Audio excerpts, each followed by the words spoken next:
"You're not welcome at Christmas until you apologize to your Aunt Amanda," my mother said coldly. In the background, I heard my Uncle Paul laugh. "She'll cave like always." What they didn't know was that I had been their secret Santa for 6 years, spending tens of thousands of dollars on gifts they thought came from each other. This Christmas, when they gathered around that tree expecting magic, they found only empty boxes and the truth that would destroy their holiday forever.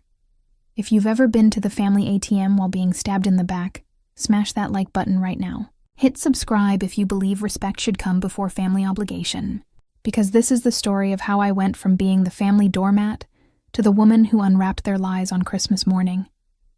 My name is Eva, and for 6 years, I was my family's secret Santa Claus. Not the jolly kind who gets milk and cookies, the kind who gets used, mocked, and forgotten. It started when I was 26, fresh into my career as a financial analyst. The money was finally decent after years of ramen dinners and secondhand everything. That first Christmas, my mom Clara called with her signature guilt trip voice. "Eva, honey, you know how tight things are for your cousins this year. Kevin lost his job again, and little Anna's been asking for that dollhouse." She let the silence hang like a noose. "Could you maybe help out? Just this once?" I remember standing in my tiny apartment, looking at my own bare walls, thinking about the dollhouse I never had as a kid. "Of course, Mom, how much do you need?" "Oh, just a couple $100. You're such a good daughter." That couple $100 became $800 by Christmas Eve. I bought Anna's dollhouse, Kevin's son Joshua a bike, and threw in extra gifts so no one felt left out. Watching Anna's face light up when she saw that dollhouse made every maxed-out credit card worth it. But here's the thing about being generous in a family of takers. They don't see kindness. They see weakness. The next year, Clara called earlier, November this time. "Ava, you were so wonderful last year. The kids are still talking about Christmas. Could you work your magic again?" Your magic? As if I were some fairy godmother instead of their daughter bleeding money for their happiness. By year 3, I wasn't even asked anymore. Clara would text me Amazon links for little Marie's birthday, and Joshua needs school clothes. Oh, and Amanda's been eyeing this purse. I became the family's secret funding source, the invisible hand that made their celebrations possible. Every holiday, every birthday, every special occasion somehow became my financial responsibility. They'd pose for Facebook photos with their arms around gifts I'd bought, captioning them, "So blessed by family generosity." Not one thank you, not one acknowledgement. In fact, at family dinners, they'd joke about how Eva's too focused on work and probably doesn't understand the joy of giving. I understood it perfectly. I was giving everything while they were taking credit. By year 6, I was spending nearly $15,000 annually on a family who treated me like an inconvenient obligation. I'd show up to holidays exhausted from extra shifts, only to watch them unwrap my gifts and thank each other. The worst part? I kept doing it. I kept thinking that maybe this time someone would notice. Maybe this time, I'd feel like I belonged instead of like the hired help. But belonging was never the plan. I was just a wallet with legs. Last November, our family group chat exploded with Christmas planning. Aunt Amanda was hosting this year at her new house, the down payment for which, incidentally, came from a loan from me that was never mentioned again. The messages flew fast and excited. Clara, "Can't wait to see everyone." "The kids are so excited." Paul, "I'll bring the wine." "The good stuff this year." Amanda, "Going all out with decorations." "This will be our best Christmas yet." I typed, "What should I bring?" The chat went silent. Then my phone rang. "Eva." Clara's voice was ice cold. "We need to talk." My stomach dropped. "What's wrong?" "It's about Thanksgiving. What you did to Amanda, the Thanksgiving incident." Right. I'd asked Amanda privately why she needed to borrow $300 for groceries when she'd spent the entire dinner bragging about her casino winnings from the weekend. She'd burst into tears and locked herself in the bathroom for an hour. "Mom, I just asked a question. You embarrassed her in front of everyone. You made her feel terrible about having a little fun after working so hard all year." Working hard? Amanda hadn't held a job longer than 6 months in the past decade. "You're not welcome at Christmas," Clara continued, her words landing like physical blows. "Not until you apologize to Amanda. A real apology, Not one of your half-hearted ones. In the background, I heard Paul's booming laugh. If she wants Christmas dinner, she knows what she needs to do. Then Stephen's voice, my own cousin. She'll cave like always. Eva loves playing the victim. Playing the victim. The woman who'd funded their lives for 6 years was playing the victim. I hung up without another word. That night, I sat in my apartment staring at my phone, waiting for someone, anyone, to text me privately. To say this was crazy, that I belonged there. That 6 years of love and generosity meant something. My phone stayed silent. I couldn't sleep. For 3 days, I lay awake replaying every Christmas, every birthday, every family gathering where I'd smiled and nodded while they treated me like an afterthought. The 4th night, something inside me snapped. I opened my laptop and pulled up my financial records.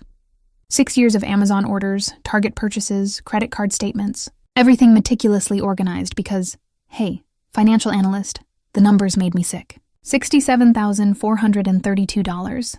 Over 6 years, I'd spent more on my family than most people spend on a car, for people who'd just banned me from Christmas. I started printing. Every receipt, every order confirmation, every PayPal transfer. The stack grew higher and higher, a mountain of evidence that I was their secret Santa. As I printed, I planned. You see, they didn't just expect gifts, they expected specific gifts. The expensive ones. Joshua's PlayStation, Anna's art supplies, Marie's designer clothes, Kevin's tools, Amanda's jewelry, Paul's whiskey collection. The gifts that made Christmas special, all ordered on my accounts, all with my payment methods, all cancelable. I grabbed my phone and started canceling. Order after order, purchase after purchase. 6 years of Christmas magic, deleted with each click. The expensive gaming console for Joshua? Canceled. Anna's art easel and professional supplies? Canceled. Marie's designer boots she'd been begging for? Canceled. Amanda's diamond earrings? Canceled. Paul's aged whiskey collection? Canceled. Every major gift, gone. What they'd have left were the cheap backup presents they'd grabbed at the last minute. Drugstore candy and clearance sweaters. But I wasn't done. I had one more card to play. I'd been documenting everything without realizing it. Photos of family gatherings with my gifts in the background, screenshots of their Facebook posts praising the family generosity, even text messages where they'd asked me to buy specific things. I compiled it all into a folder on my computer. 6 years of proof that their perfect Christmases were built on my credit cards and their lies. As I worked through the night, I felt something I hadn't experienced in years. Power. For once, I wasn't the one being used. I was the one making the rules. Christmas was 12 days away. 12 days for them to realize that Santa was real, and she was done with their bullshit. Christmas Eve, my phone buzzed constantly with photos from their celebration. The tree, the decorations, the family gathered in matching pajamas I'd bought 2 years ago. Everyone looked so happy, so expectant. I wasn't there. But then again, neither were their gifts. Christmas morning arrived gray and cold. I made myself coffee and settled in to wait. I knew it wouldn't take long. 4:47 a.m. The first text from Clara. Eva, did you order Joshua's PlayStation? It never arrived. 5:02 a.m. Amanda. The jewelry I ordered isn't here either. Did you use a different delivery service? I almost laughed. They still thought their gifts came from each other. 15 a.m. Kevin. Half our gifts are missing. This is a disaster. Then silence. I could picture them around that tree, staring at a handful of cheap presents, trying to figure out where Christmas had gone. My phone rang. Clara, of course, Eva. Her voice cracked with panic. Something's wrong. All the good gifts are missing. Did you do something? I don't know what you mean, Mom. I wasn't invited, remember? Don't play games with me. If you canceled orders out of spite, what orders? I asked innocently. The ones you placed? The ones Amanda placed? I'm confused about why you're calling me about your missing gifts. The silence stretched long enough for me to hear crying children in the background. Eva, please. The kids are upset. We can work this out, can we? Because last I checked, I wasn't welcome until I apologized to Amanda. Have the rules changed? Click. I hung up. The messages came in floods after that. Anger, confusion, bargaining, denial, but not one apology, not one acknowledgement of what they'd done. That evening, I sent one message to the family group chat. A photo of my computer screen showing 6 years of receipts, purchases, and financial records. All organized, all highlighted, all undeniably mine. The caption read, "Merry Christmas from your secret Santa. Hope you enjoyed 6 years of my generosity. Unfortunately, Santa has retired. Permanently." Then I left the group chat.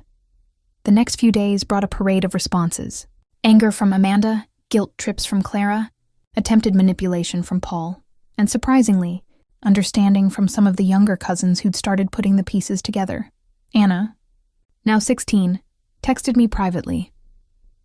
"I remember you always asking what I wanted for Christmas. It was you, wasn't it? All those years." "Yes, sweetheart. It was me. I'm sorry they treated you like that. Thank you for everything." That message made me cry harder than anything else in this whole mess, because it reminded me why I'd started giving in the first place. Love, not obligation. A week later, Clara showed up at my apartment. She looked older, tired. "Eva, we need to talk. Do we? You can't just abandon the family. We're your family." Family doesn't ban someone for telling the truth, Mom. The family doesn't mock someone behind their back while taking their money. The family doesn't demand apologies for their own bad behavior. She was quiet for a long time. Then, "We didn't know it was you. You didn't ask. For 6 years, you didn't ask who was making Christmas magical. You just took credit and kept your hands out for more. What do you want from us, Eva?" "Nothing," I said and meant it. "I want absolutely nothing from any of you anymore." She left without another word. This past Christmas was my first in 7 years spent on my own terms. I bought myself gifts. I decorated my apartment with lights that made me happy. I invited friends who actually wanted my company, not my checkbook. For the first time in years, I laughed on Christmas morning. Real laughter, not the fake smile I'd worn to family gatherings. I don't regret what I did. I don't regret exposing the truth. And I'll never regret putting myself first. Because here's what I learned. Love without respect isn't love. It's exploitation wrapped in holiday ribbon. Sometimes the greatest gift you can give yourself is freedom. From manipulation, from obligation, from people who mistake your kindness for stupidity. Have you ever been to the family ATM? Have you ever been banned from events you secretly funded? Drop your story in the comments. Trust me, you're not alone in this.